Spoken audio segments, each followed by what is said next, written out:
Second. Good afternoon. The focus talk will be Lehman Brothers and what we can learn from it.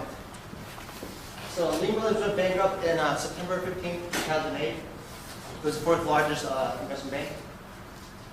It ran an international affiliate structure with Lehman Brothers UK managing its European operations. This bankruptcy caused mass disruption in the credit markets. Interbank lending, particularly in Europe, collapsed. Central banks had inject liquidity and became the market kind of acquired choice. Which actually brings up the question, what was so significant about Lehman Brothers bankruptcy? Why was it so important? Despite some pressure in the beginning, though, clearinghouses were able to clear all the securities and derivatives with no loss to themselves or the members, excluding press, but that's on topic. Rather, the systemic risk arose out of their rehypothecation, or the system use of rehypothecation. Rehypothecation is a repledging of posted collateral for your own use. In the U.S., it's regulated by the 1934 Securities Exchange Act. Rule 15C3.3 indicates that you're allowed to rehypothecate a client's asset purchased on margin up to 140% of the aggregate amount. Anything beyond that 140% is held in a segregated account, treated like cash. The rationalization was, under SEPA in 1970, was it was concerned that the broker-dealer would pledge or utilize the collateral to fund their own proprietary interest. So there was a really main concern to kind of slow this down, and hence the segregated client rule. But most important to all of those, the client never parts with title of the asset. The most a security broker gets is a security lien over the assets itself. However, in the UK, this is actually not the case. There is no statutory limitation on rehypothecation, as Dr. Singh knows.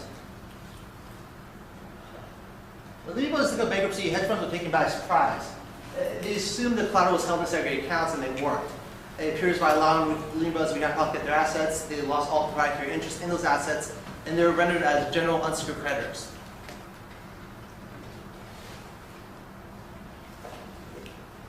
The question is, how they actually fall into this situation is kind of interesting to see. The prime broker account allows the transferring of the collateral from the U.S. subsidiary to the UK subsidiary.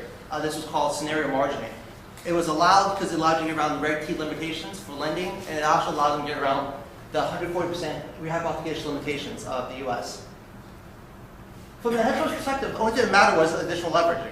By allowing scenario margining, allowing the transferring of the collateral to the UK subsidiary, they allowed to leverage out to like 10%, 10 times 1. A lot higher than 15C3.3 will allow, and that's all that mattered. I actually got the pleasure to talk to a prime broker from Goldman Sachs, and I asked him, how did this happen? Didn't they know? And he said, well, you phrased it was, Stephen, it was a very slim possibility. We never really thought much about it. No one really cared. Hedge fund attorneys also said the same thing. No one really thought, and the whole market is push, push, push, leverage, leverage, leverage. All we wanted was leverage, and no one actually assumed prime broker would go down, which is actually kind of interesting because all risk models always modeled from the hedge fund taking down the prime broker, not the prime broker taking down the hedge funds. Amaret, long-term capital. The focus was always one way, not the opposite way. They obviously were not cognizant of the risk of what would happen if a prime broker would fail. They assumed that security protection accounts were the same. Unfortunately, they're actually not the same. You see Article 8. It applies that a prime broker is allowed to reuse collateral if they have possession or control of the collateral. In the UK, it's different. It has to be an outright transfer. While it's subtle, the differences is actually quite significant. In English law, when the prime broker actually rehypothecates the assets, the title for the assets is actually transferred to themselves. Hence, it actually extinguishes all proprietary interest that the client has in the assets, and they're actually left as just nothing more than a credit claim against it. It's complete transferring of the asset. You have to transfer the ownership of the asset to the prime broker to rehypothecate it. In the US, of course, it's not the case. The client always retains title, proprietary interest in the asset, and the prime broker only gets a security lien. Legal risk of this nature has obviously systemic implications when the gap in law is finally realized. This actually creates a panic in the market as people very similar to the legal risk actually takes flight. This causes a general panic, I guess, is a good way to understand this. Lehman Brothers bankruptcy caused mass systemic upheaval because of that. It created illiquidity in the market. And the following comes from Dr. Singh's paper.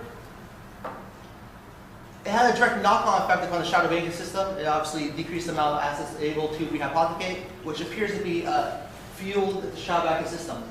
I slowed your graph, hope you don't mind. As you see, rehypothecation up here, normal shadow banking system there. The idea was the shadow banking system, the size of it was underestimated because you have to incorporate the amount of rehypothecation available to it. After the bankruptcy, the amount assets available to be rehypothecated dropped from 4.7 trillion to 2.1 trillion, I believe you estimated. So what lessons have we learned? What can we take from Lehman Brothers, the essence of it?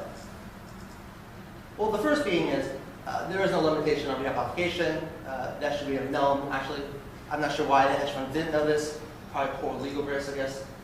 Actually, second one came as quite a surprise. PwC demanded up to $65 billion more of additional cloud to be posted after bankruptcy as administrator of the bankruptcy estate. And the last being is private broker counsel on segregated client accounts for MI, FID. I think recital 26 to 27 looks at that.